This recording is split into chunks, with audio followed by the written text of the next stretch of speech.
Hello, everybody. Welcome back to Astrology and Beyond. I am Tatiana, today with you, also broadcasting for ANN, Archetypal News Network. And I am kind of back from a deep journey. I'm back with you all. I know I have been missing in action for the past 2 months. It has been a very, very deep journey of huge changes and transformation. So I needed to take this time off, but now I'm just here with you again because I feel that at this time everybody's really needed to bring up more love, more light, more amazing ideas and your own souls, yourself. We have to bring all of ourselves together to build whatever this new earth that's emerging wants to be. And we are all little parts of the gigantic puzzle. And this is all part of what I'm going to talk about today. But first, before we get into the massive subject of the solar eclipse in Leo, that's what we're going to talk about today. And also a little bit touch on the Lionsgate portal, which is actually tomorrow. But I want to just move really into the steps towards moving through that eclipse and how these energies can support us immensely into catapulting into the next level.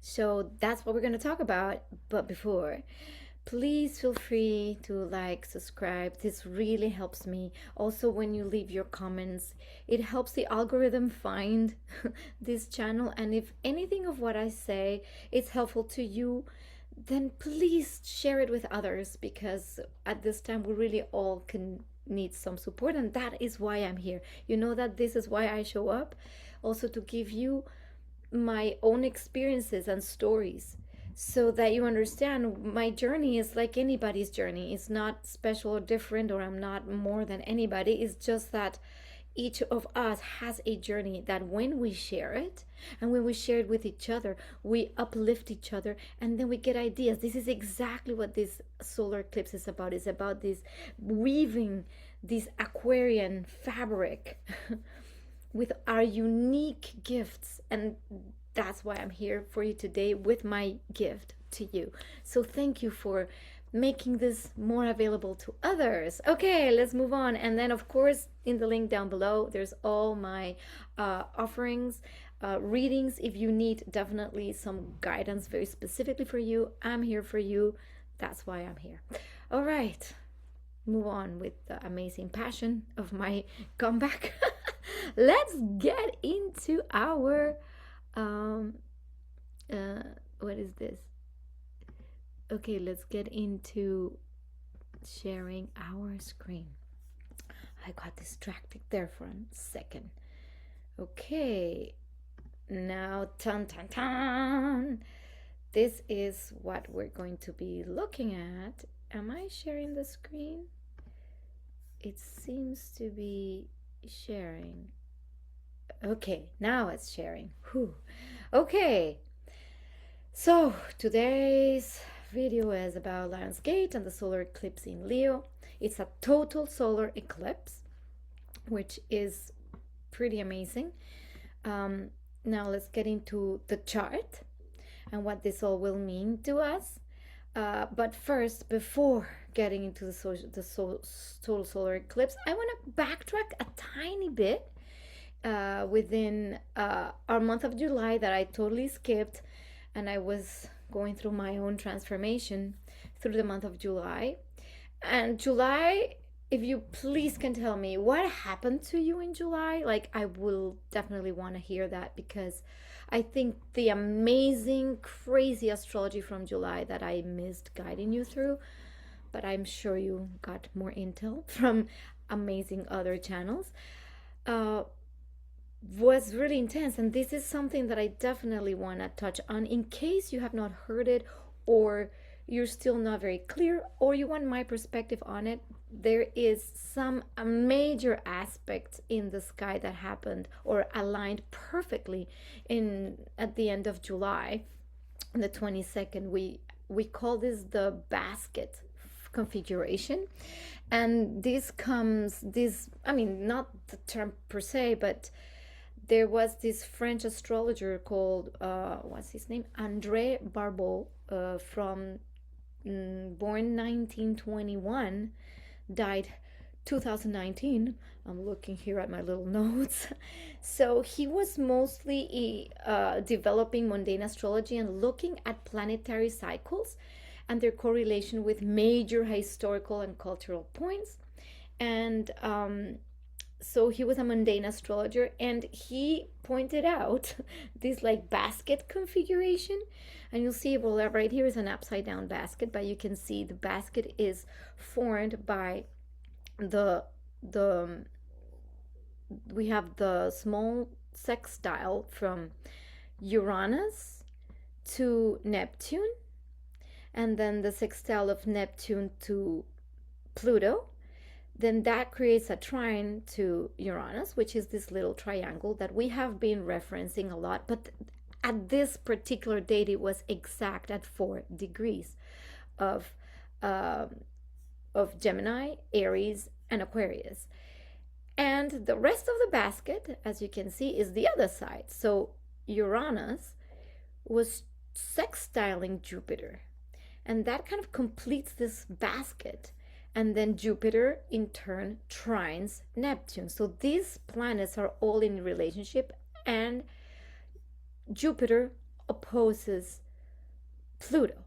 So now that we see this configuration and this basket here being formed, it's like a big major activation, something that gets amplified, and it's almost like faded. This is not something we're making up. And André Barbeau apparently was talking about this super important configuration that is rare as rare can get. And the symbolism of this, and this is why this is the backdrop of the rest of our video. And then what does that have to do with us personally? It's because the backdrop of this configuration is that the collective transpersonal planets, they're all now perfectly aligned to make a gigantic shift. And we've talked about this, but with Jupiter fueling that fire there, it seems like everything's ready to make a big shift or a big leap or a big move. So what are these what are some of these important configurations? And I had the AI make this image for me. And let's make a little parenthesis here about AI. I think, and this is a whole other conversation that I will want to bring in a future video about AI literacy, AI literacy, and our modern world, and the existence of all that is. And that's a whole philosophical conversation that I want to have with all of you as well, giving you my perspective. But with that aside, I do believe that AI is like, you can't, once the cat is out of the bag, you can't put it back in. That's that. It's just out, it's birthed, it's there, it's existing. Now what? Now how do we interact with that amazing tool so that it serves us for our evolution and for the betterment and not for the worsening? So this is why I make this little parenthesis, because I know this is a very, very controversial topic, and I myself use it as a tool that can help expand and not contract or diminish. So, and we'll talk about this later in my AI and astrology literacy videos that I will be making, and the webinar I will be making for more direct contact and connection with everybody who is in this conversation. But that aside, let's go back to the image. I gave up. AI makes great images for these presentations. So, and it's very on point what I asked the AI to make for me, because this is the archetypal meaning of how this basket represents. These connections are representing a world that is literally shifting from what we can see on the left side here, where the world that we have been maybe living through, and that's what Pluto in Aquarius has been exposing. It's a lot of dark themes, from Epstein Islands to uh, the banking system that we know it's literally like keeping us enslaved, like all the big corporations, and the lack of true sovereignty that we are now during this age being shown, and being shown that we are free humans, and we can go into deeper rabbit holes. I've been reading this book by Ashayana Dean called Voyagers, and that is again another can of worms I don't want to open up here, but I leave you, if you're here watching this, is because you may connect with that, otherwise you wouldn't even be here. And if you're here and you think like, what's that, or, well, anyway, Voyagers, it's blowing my mind open. Not that I don't know a lot of these things, but I don't know a lot of these things, and that was channeled back in the 90s. And it's almost like coming to terms with, yes, there's all of this information about everything that's out there in the other realms that is now really coming online, and it's no longer like science fiction or like crazy people that channel stuff and they're all just crazy, all these hippies or people on drugs. No, it's just like, this is our human vessel waking up to its true potential, the 12 stranded DNA beings that we were supposed to be, and that we are now beginning to embody, and it's beginning to activate and open if you choose to. That's the other part of the equation, is free will is free will. So this is the choice point, and the choice point is this world that has kept us in war, and war everywhere, the war in Iran, and it's like, how is it normal that humans to this day are still killing each other? How is that even normal? Yes, we have normalized that. That's the world we live in. That's normal. Well, I have news for you. That is not normal. That is not the humans we came to be. That's not this creature. And we are becoming parts of a grander cosmic family. So anyway, so this world is now being shown to us so obviously, so that we can actually choose. So the next thing is that there is a natural progression in our consciousness with these transpersonal planets towards opening up to a much more brighter future for humanity, a real new race of humans. And if you read the Voyagers manual material, it's like, yes, we are meant to be these amazing galactic citizens. The human is a beautiful experiment in consciousness, and we can only do that through self-awareness and through will and through our divine desire and our free will to choose that, to choose what we want to become, and not to allow the powers that be to allow to create this reality for us, which has been created for the longest time. This is the choice point where even all the planets, the planetary alignments, everything, the collective psyche, and the galactic connections, because the planets are consciousnesses that are connected to us, and this is almost like a cosmic clock within a bigger design by bigger beings, and it gets bigger and bigger and bigger and beyond and beyond. And as we discover this, well, let's say not discover, we remember, that's the word, as we, because we have been these beings as well as consciousness itself, as we remember, this is what activates, because this cosmic clock was set to put this in motion. So this basket is not like, oh, how random. This is why astrology gives us something precious. This is its value, is it can tell us, hey, this is a cosmic clock that is bringing this, and now we get to live it, should we choose to, and what part of it we want to live. So yes, this is a major turning point. So these are the main points of this configuration, that this is why I'm bringing up now, because that's this basket and this configuration is going to be active as the seeding point of everything that's coming forward as we choose the next level of self. So first, it's a turning point in collective consciousness and global priorities. So this is when we're going to shift what has been valuable to humans for the longest time. Money, power, all of that stuff. It's changing. Some good news. It is changing. Transformation of power structures. So this is the Jupiter opposition Pluto in that basket. All the power structures needs to change so that it really benefits the collective.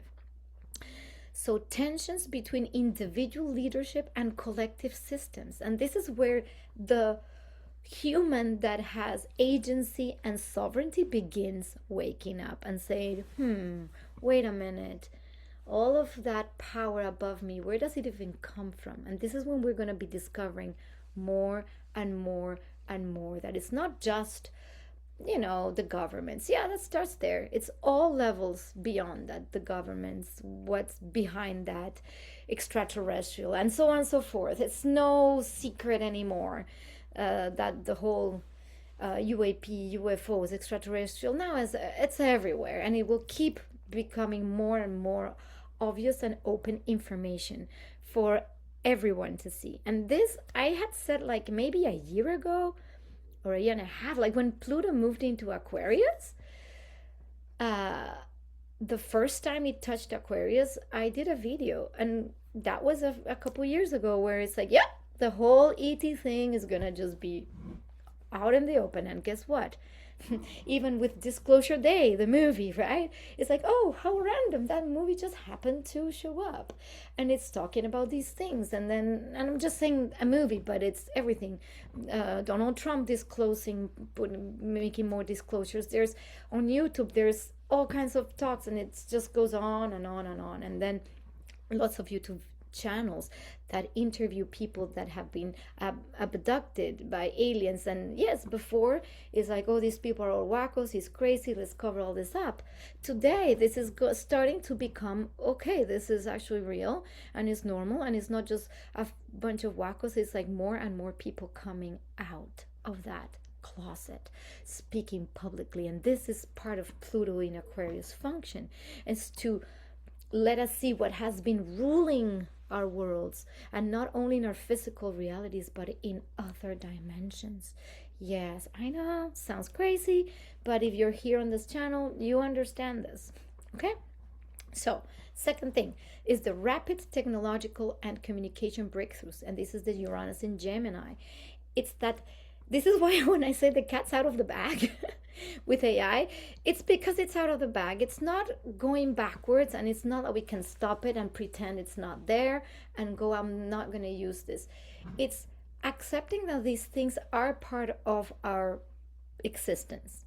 And now the choice point is, how do we interact with these things that are there to make them actually useful for us?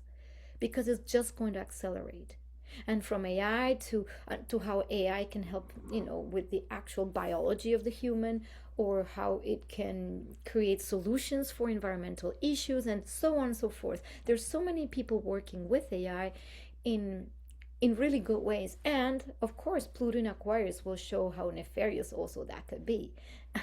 AI and all the new technologies, like for instance, that war is being now obviously the war happens in space.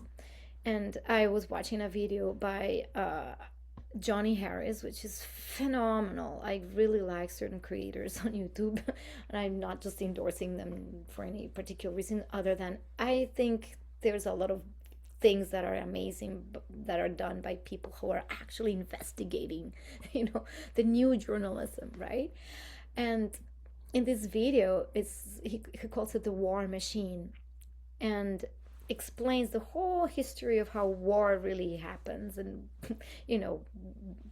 who benefits from it, and how now today the war is actually fought in space, which obviously is part of this era of air. Uranus in Gemini and Pluto in Aquarius, and now all the conjunctions that happen. For example, we knew that we are leaving an era of Earth when we had that what was it's skipping my brain, Okay, never mind. Anyway, that all most of the outer planets and transpersonal planets and social planets are going to be now conjuncting in um, was it what was it? I don't know why it's escaping me. Anyway, they're going to be conjuncting in air for the next like 200 years or so. And what's important to understand is that all of this brings a lot of our experience to the intangible, the airwaves, the energy, the quantum healing.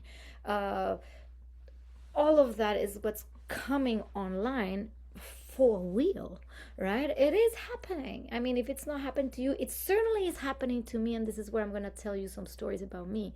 And if it's not happening to you yet, it will. Because it didn't happen to me before until it did. And this is the wonderful thing about evolution. We don't have to force anything, it just happens, you know?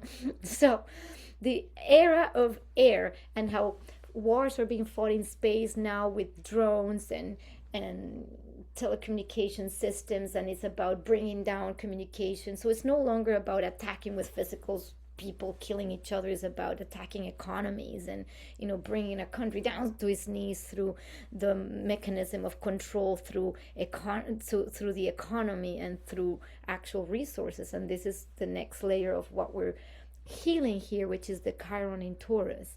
It's our relationship to the resources and our biological selves, and how that is where we've been really kept prisoners for eons.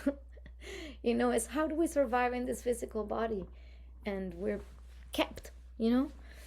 So that's kind of one of big part. And then the next part is the integration of spirituality and practical action, which is Neptune in Aries harmonizing with Uranus and Pluto. That's that little triangle, right? This is where all of this that we're talking about, and all the channelings and all the openings of crown chakras and alignment of chakras and all that stuff that some years ago was like, oh my god, woo woo people, crazy. No, now it's becoming a thing. It's just what is. This is part of the design of our biology. It's not some kind of crazy thing that's coming online. It's just who we are. And more, this becomes science. It's science meets spirituality.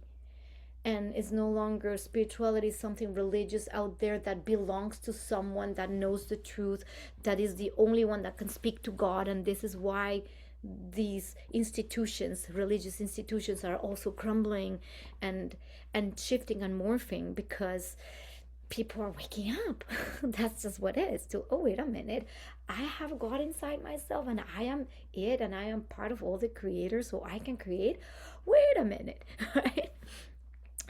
So this is that. So there's a greater potential for collaboration and innovation, as the predominance of the trines as sextiles suggests, which is how we see this flowing energy in the basket. So these opportunities for constructive change despite the central tension. So the central tension we see is the Jupiter opposition Pluto, which is the leadership, is how do we free ourselves to be autonomous and sovereign, and then create collective systems that support that. So yes, this is the backdrop, and Barbeau was really talking about this, the greater potential for collaboration, the greater potential for a humanity that is not about solar figures, and we'll talk about that with this eclipse, like people that are gods up there, out there, up there, or somewhere outside. And it's turning everything towards, oh, we are all a co-creative force. And now that's beginning to sink in as these energies open up in our planet. So moving on. So there's a little bit more of the detailed things about our collective purposes. Is the reorganization of social, economic, and political systems. And this is something that we're like, yeah, but how? Well, it is happening. As we see more people rise up and get into communities and get into saying, no, we're not going to do this, we're going to do that. And we see lots of examples already bubbling up. So this is potentially laying the foundations for decades ahead. So this is happening right now. Balancing personal purpose with humanity's collective needs. This is extremely important because it's no longer about me, give me everything. It's about what is my honest purpose here, what makes me happy, and what drives me to offer to the collective. So this is moving from ego-driven achievement toward contribution to the whole. So you see, this is very key point. Moving from ego-driven achievement. I want recognition. I need this. I need the car. I need the status. I need the house. Like, I need to be seen and recognized. This is what we're letting go towards how can I serve the world with something that I am so deeply in love with? What do I do best? So there is a creative tension leading to growth, where conflict becomes a catalyst rather than an endpoint. So this just means that everything that we're seeing now, it's really to catalyze that shift. So this is why we could still see, but wait a minute, we talked about 2024, 2025, 2026. Like, come on, we've been talking about the same things. Yeah, I give you the news. This is not something that just happens overnight. These dismantlings and crises are spanning a long time. This is why the outer planets move so slowly, and they keep moving. They make connections, they open up something in the collective psyche, then they move away, then they come back with the retrogrades, and these movements span several years. So let's be patient here. This is not like, okay, we're doomed. No, it's just about patience and kind of walking through it while we're creating it. So it's not giving our power away to, well, someone will create it for me. It's like, no, what do you do to create it? Right now, in the present, where the quantum field can go and shift anything right now, everything right now. Okay, that's that. Okay, that is our backdrop that I missed from July. But because it's active, it's not irrelevant. It's actually very relevant. So this information was really important. Now, let's come back now to the Lion's Gate. That happens August 8th. And even though you might be watching this video maybe later, it doesn't matter, because the whole point is to understand the progression of how these energies are still relevant. So the August 8th Lionsgate portal, so to explain quickly, the Lionsgate portal is an alignment of the star Sirius with our sun and then our earth. And then what happens there is that, again, according to like ancient or channel material, there is gateways or stargates that open for information from galactic information to come through to help us evolve our human race, precisely upgrade our DNA, our 12-stranded DNA that has been dumbed down to 2 little strands, right?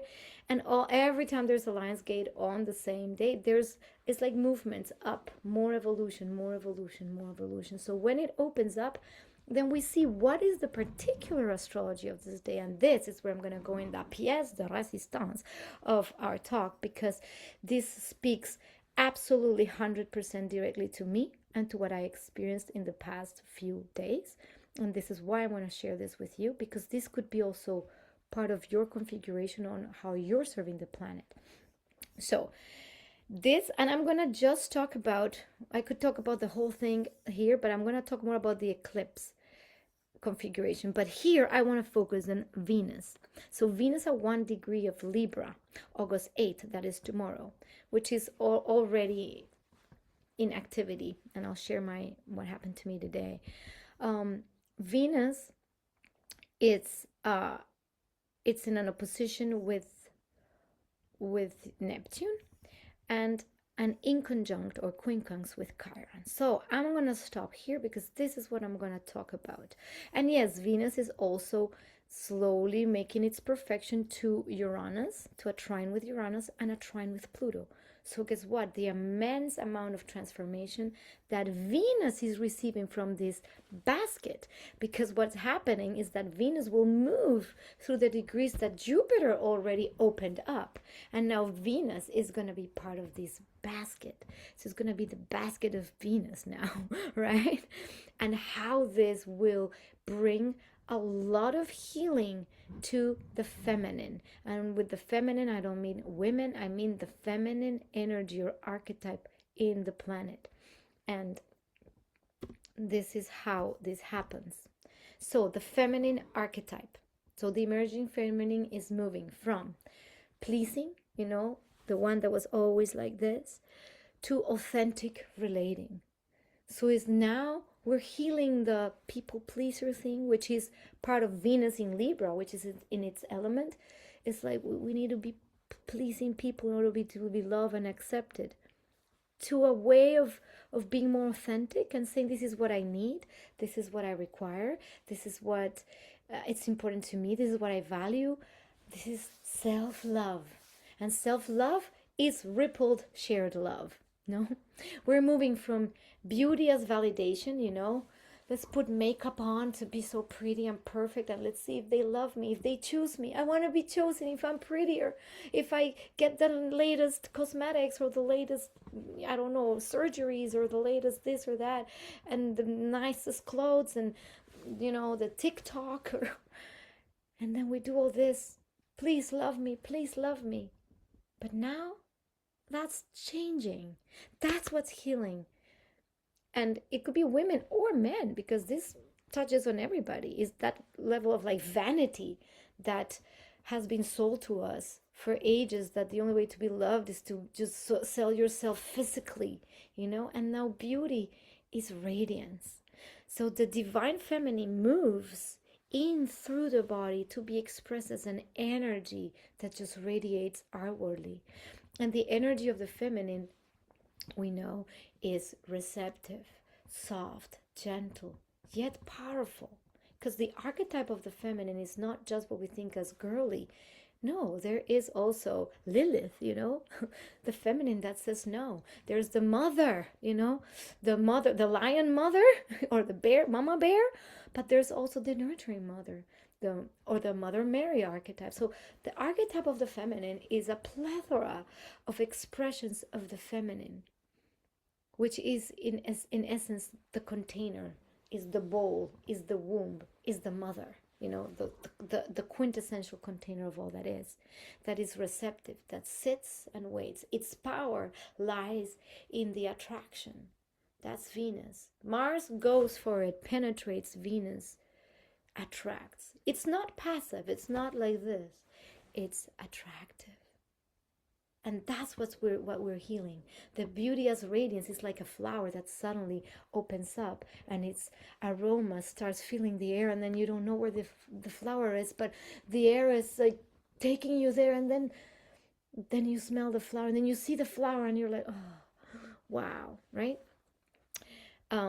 We're moving from dependency to interdependence. This is where the feminine is no longer bound to, I need somebody to take care of me. And that's age-old patriarchal visions, where the masculine or male, let's say in this case the male, will be providing and the woman is only, taking care of the children. And that, it's not that when the women made it into the workforce now they have to be like men. No, it's more like the roles are balancing, and now women are no longer dependent on either. It's almost like the dependency that was created for eons, where women were like, like subservient to more of the male dominant way of being. Even today, when you see like, oh, salaries of, for an equal salary of a man, the woman receives less for the same position. It's like, why? Right? Why? And that's kind of like something I when I learned that, I was like, what, really, seriously, why? I've always wondered these things. But the whole point is that Even back in the 50s, where the woman was at home not making anything, the husband would come and provide, and then that gave the woman this kind of, you know. And now I'm talking about gender roles, but now let's go back to the actual archetype. The archetype of the feminine within the same person means that we're no longer having to be completely polarized, not even in our roles, but internally the polarization begins to dissolve, where within ourselves we can be gentle, kind, caring to ourselves and have lots of self-love, and we can also go for what we need and what we want if we just know how to be authentic.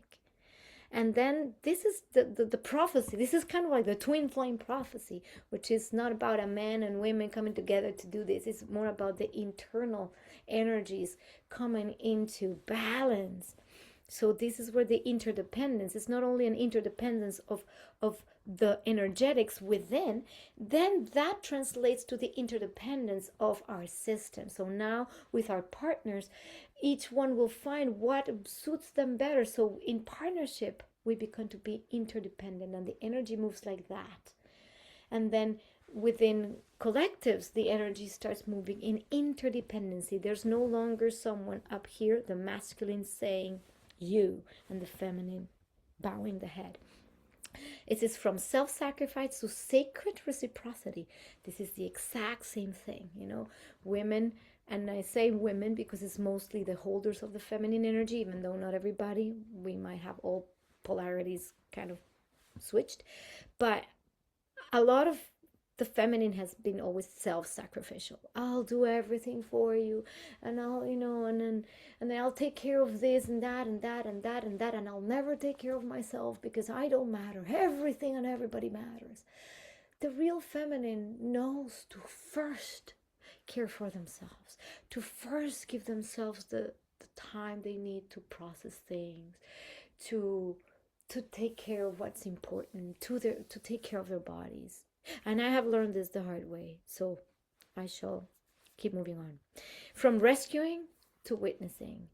So rescuing, again, is the savior complex. Even women that say, I will save you. I know I can change you. No, doesn't happen. The witnessing is different. It's the one that can say, I see that you're where you're at. I cannot change you. I do not will to change you. I can see, and I can offer my love, my compassion, and my support should you choose to evolve yourself into the greatest version of yourself. And now that's partnership. Juicy. Anyway, from romantic fantasy to soul discernment. And this is important because with that opposition to Neptune, this is where the romantic fantasy can come in. This is where, you know, oh, I wish I were with someone, and we see things and we desire. And it's also the level of desire that something's always perfect. Is the Hollywood romantic perfect love. Is that desire that has been kind of put into our social conditioning as that's what we want. I desire to be like that because, oh, they are pretty or beautiful, or I want a man like this, or I want something. It's out there. Again, it's always out there, instead of what is in alignment with who I truly am. What am I resonating with? It could be anything. When we are in resonance, I can actually tune in to what feels right, and not what we're told is the ideal. The ideal, that's Neptune, you know, the Neptune fog, you know, making the rose-colored glasses. Oh, this is the ideal thing. Or even worse, idealizing, or people putting things in pedestals just because we feel wounded or need some kind of validation or something like that. And I've gone through all of that, trust me. Been there, done that, got t-shirt, and now I do have a beautiful partnership after having done a lot of that. This I can actually say this is possible because the way I live my life with my very divine partner is like that. It's very conscious. It's about witnessing. It's reciprocal. We are more interdependent than codependent, and so on and so forth. And I'm still evolving. I'm not saying that it's perfect, but we're both very conscious. And this is what's coming for everyone and anyone who balances their own masculine feminine within first. Then that mirrors in the reality, and that's what I'm experiencing in this reality. So with my beloved, so this is the image that I wanted to share with you about this, that represents this healing portion. This is the real wounded feminine that has been, and I know if you resonate, okay, hold on, I started a phrase, didn't finish. Okay, because I want to say, if you resonate with these images in any way, shape, or form, from the slavery, the being subdued, being kept, the captivity, and this is kind of metaphorical, but it's like this is what a lot of the feminine archetype has been moving through for eons. And what we're moving through as we heal is this expression of freedom and true expression of radiance and beauty and connectedness to nature, to Mother Earth, to the Sacred Mother. This is what we're actually moving through. So that particular aspect spoke to me very, very deeply. Why? Because Venus in contact with Chiron. I have a natal Venus opposition Chiron. So anybody with that, with any connection, when a transit makes the same connection that you have in your chart, and these are more advanced, let's say, technical things in astrology, and you might not know. And this is why, if you need guidance to understand more your chart, more of how you and your particular chart function and what can activate it, this is why I offer a plethora of different types of readings and guidance that you can find in the description link below. Okay, so moving on. I have natally a Venus opposition Chiron, natally. And guess what happened? This activated majorly 3 days ago, and today it just blew up. Like, it was crazy. So I'm going to tell you my little story, because this is the only way I have to share with you why astrology is like, you can't make this up. I did not make this presentation before I had the experiences. I have not been really looking too much at the details of astrology for 2 months. I still keep a little bit informed because I love it and I keep learning, but I was not actively going like, oh, this is what's happening, and oh, this is happening to me. Oh, this is activating my psyche. So I discovered this today, but what I experienced was the following. I'm going to try to make it short so that you understand how powerful this is. So when something like this happens involving Chiron, it's big.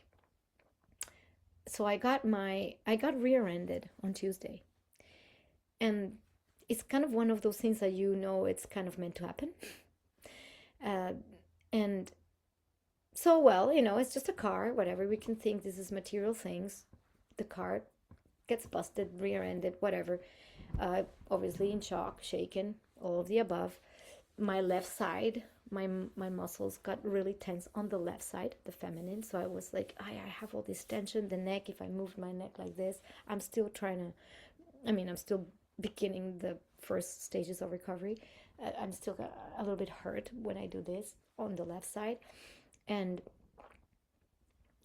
the car was totaled, basically. So here I am. I had a car, had a vehicle, have something, I was going to a massage actually, and then there's no car. This reality kind of shift. This is Uranus, right? It goes, this is why things just happen. They're removed from you. This car could have many meanings for me, of an old self and an old identity. Also, it was a little bit of a beater, so it's like, that doesn't correspond to the image of the next level of me. So I could very quickly understand that this is for my highest good. The issue was like what it opened up. Because this is where the juice is. Everything that happens opens something up. So obviously first was the acceptance of, okay, well, I know this is for my highest good. Something's being taken away. Okay, I'm chill. I'm under the shock. So it's like nothing happened. And then the waves of emotion. And then what it unlocked, even with the physical shock, it literally unlocked very old memories, ancient memories of something I thought I had been working through a lot. And this is the Chiron in Taurus, precisely the Chiron in Taurus memories, where it's the memories of being a slave, my natal Chiron 6th house, the memories, and my Venus in the 12th. Everything is in the subconscious, not in my current life. Well, obviously there were things that came up around money. How am I going to pay for another car? How, where are the resources coming from?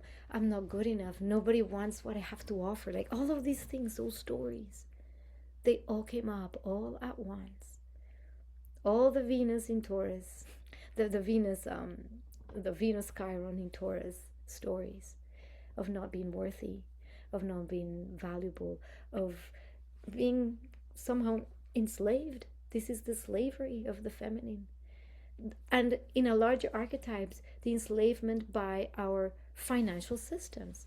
You see, the one top 1% has everything and accesses all material security, whereas most of the population still struggling to either make ends meet, survive, have a roof over their heads. And if you go and see where certain other people in the world live, where people live under bridges or homeless, like it goes on and on and on, how the humans have been enslaved by this thing that only a few control all the resources. And then what about the value that we have? It has created this idea that, well, then we don't have any value or value is only attached to money and to validation. So it's so many layers. So when this opened up, this is the next thing that happened. Obviously, it's been opening up over the past few days. And I'm very vulnerable sharing this with you because I know you might be going through openings yourself. And it's important to know how to deal with these openings. I've been working with my spiritual counselor for like 7 years or 6 years already, little by little peeling off layers. And with therapeutically, so it's not like, oh, this is new for me. No, this is not new for me. This is the tools that I have learned that can also help you when you begin these activations or openings in your own cellular memory or trauma, which is all of us, because all of us carry galactic trauma, right? It's not like just from this lifetime. And it's not only because maybe in this life you had a hard life. Some people have really difficult beginnings. But everybody to a certain degree holds their family lineage in their cells and their DNA. So what happened here for me when this opened up is that I had, I was randomly had a dream. The dreams inform things, Neptune, Venus. The dreams brought me back to boyfriends in my early teenage years. So this morning when I wake up and I trying to remember the dreams and understand and get the messages, in the mind, but the transformation doesn't happen in the mind. The mind only brings up, the subconscious only brings it up, the body. I started talking to my partner about this as I bring this up. The pain I began to feel in my lower back. And it's thought like, of course, it's from the car or whatever. But no, this was the energy. It was an energetic ball. And this pain suddenly just started like surging there out of nowhere. And I'm like, suddenly I feel myself like shifted into this craziness within like one split second. It's as though a memory came back and I started and like screaming. And he's there holding space because my beloved has a beautiful capacity. That is his divine masculine beauty, is to hold up an amazing space for me to process these things. And this has happened already several times in different degrees.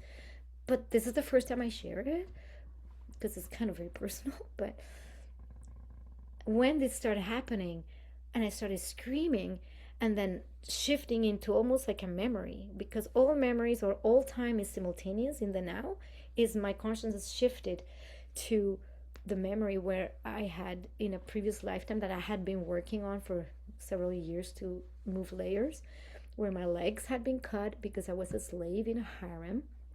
And long story short, to try to escape, well, you got punished and the legs got cut. And I thought I had healed that when I had another Chiron movement back 4 or 5 years ago, with a lot of deep work, but this opened up.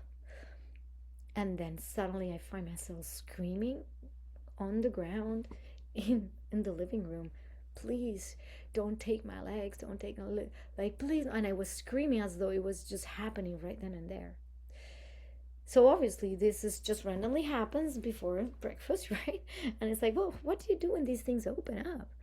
This crash opened that up. So all of what my soul kind of set up was to be able to open this up. When this opened up, I let it move through, but without the panic of going.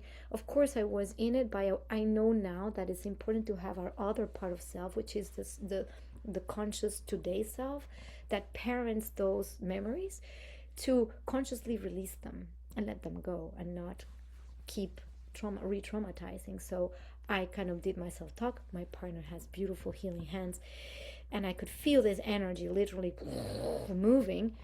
And after that, also a very loving friend who is a beautiful woman came also. She heard the screaming and came in and helped me, and this is like my star sister as well, and she held my hand. I could feel like a beautiful presence of being held. And then when that episode happened, I was like, what the freaking what happened? And then that moved through. Then, drink water, hug the tree, ground, all the usual things healers should do, or the healing.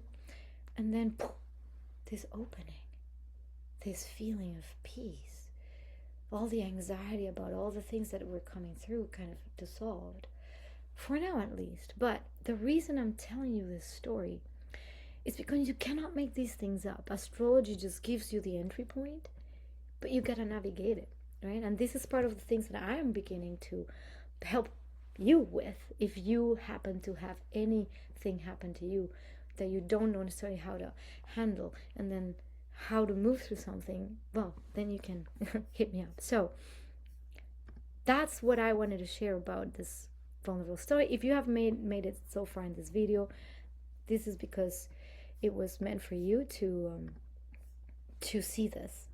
And this is relevant. The reason I say this is relevant is because this is not just me. This is a lot of us doing this work.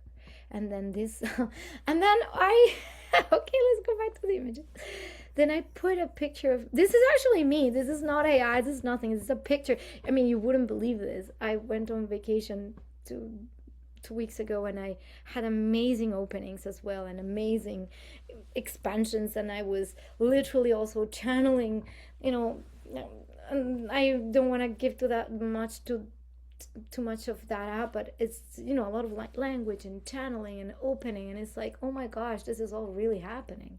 It's not I'm crazy, it is really happening. And then I reconnected with a project I had, which is about passion and healing through seeing the wounds. The red is the blood and it's the wound, but it's also the passion that one heals. That's the Chiron Venus. So I was archetypally already wired to show you this. And then there's this rainbow that was there in this beautiful waterfall. You cannot make this up.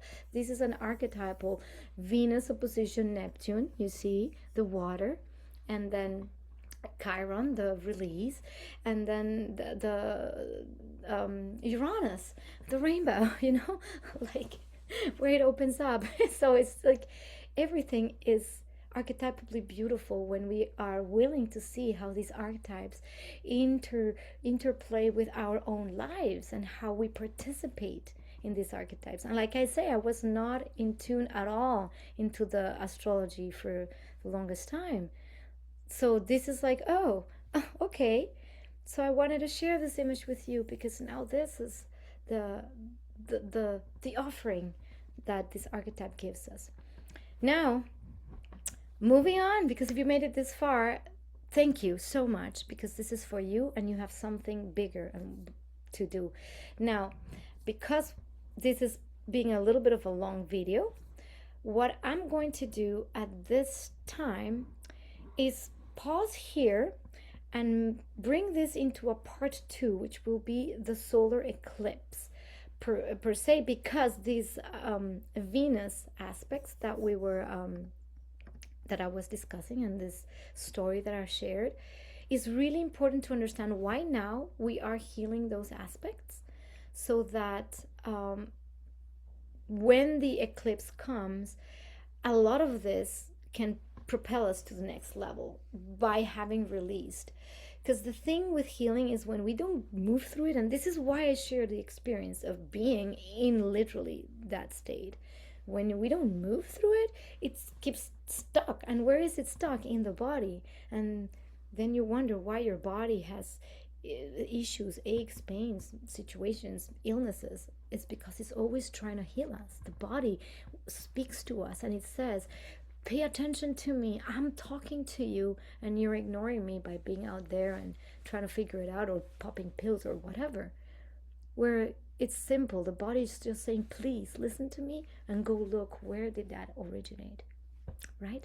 So this is the little nugget of preciousness about the Lion's Gate, and we will move into the actual solar eclipse in part 2 because it's very relevant. Okay, thank you very much. I'll see you in part 2.